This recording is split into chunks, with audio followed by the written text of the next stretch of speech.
काम चरित नारद सब भाखे।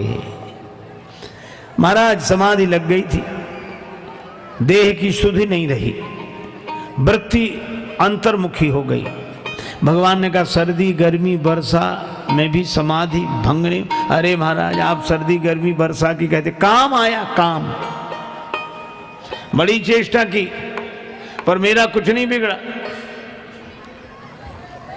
अच्छा ये तो बात सही है कि नारद जी का कुछ नहीं बिगड़ा, लेकिन आप ऐसे सोचो, आए एक आदमी कह रहा था कि मैं ऐसे ही बैठा रहा और लोगों ने गोलियां चलाई, तीर चलाए, लाठियां चलाई, मुझ पर कोई असर नहीं। लोग आश्चर्य में, तू ऐसे ही बैठा? हाँ ऐसे। तुमने कुछ नहीं किया? ना, मेरे पास कुछ था ही नहीं और मैं बच गया और ऐसे ही बैठा रहा। अब लोगों के आश्चर्य की सीमा नहीं कि ऐसे ही बैठा रहा और लाठियां चली, तीर चले और गोलियां चली, इसका कुछ नहीं बिगड़ा। अच्छा भैया बैठे कहां थे? बोला हम किले के भीतर, चारों तरफ मजबूत दीवार है, किवाड़ बंद। अच्छा ये बताओ, ये जो बच गया आदमी, ये उसकी महिमा है कि किले की? मैदान में बैठा होता तो पता लगता। तो नारद जी काम के बाणों से बच गए क्योंकि वे भगवान की कृपा के किले में बैठे थे, बाहर बैठे होते तो पता लगता।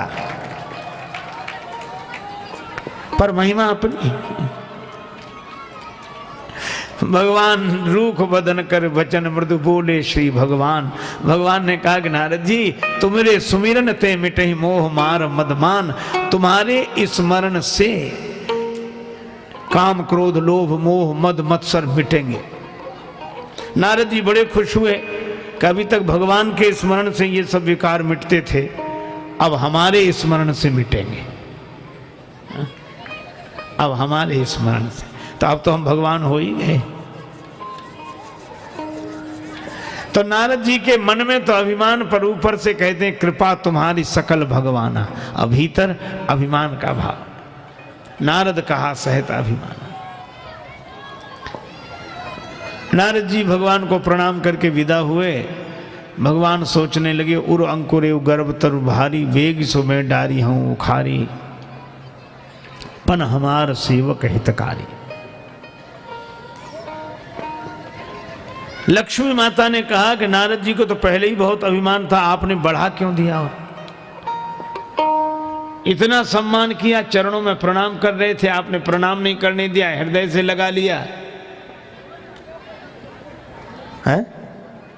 नीचे बैठ रहे थे, बराबर पर बिठा दिया, तो आपने तो अभिमान और बढ़ाया है। भगवान ने कहा लक्ष्मी जी कभी कभी बीमारी बढ़ानी भी पड़ती है। कहा कब?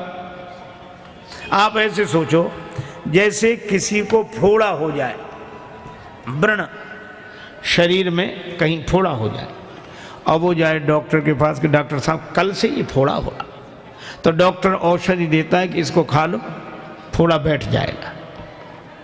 अभी शुरुआत है, ये गोली खा लो, फोड़ा वहीं बैठ जाएगा।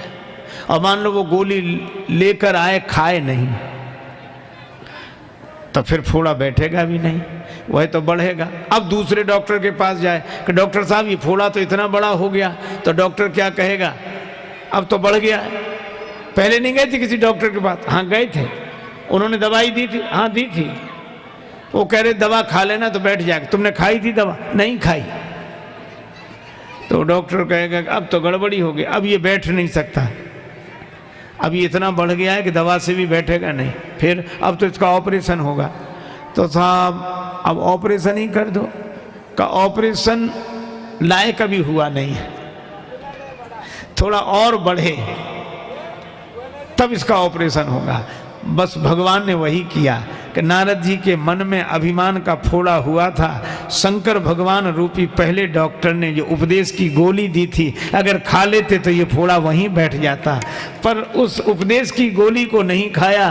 तो भगवान ने कहा कि अब हमें ऑपरेशन करना पड़ेगा, लेकिन ऑपरेशन लायक हो जाए इसलिए थोड़ा और बढ़ाया है ताकि ऑपरेशन आसानी से हो सके। और मुझे भी तो लगता है कि भगवान जिन जिन के अभिमान का फोड़ा ऑपरेशन के द्वारा ठीक करना चाहते उनका अभिमान बढ़ाते और हैं।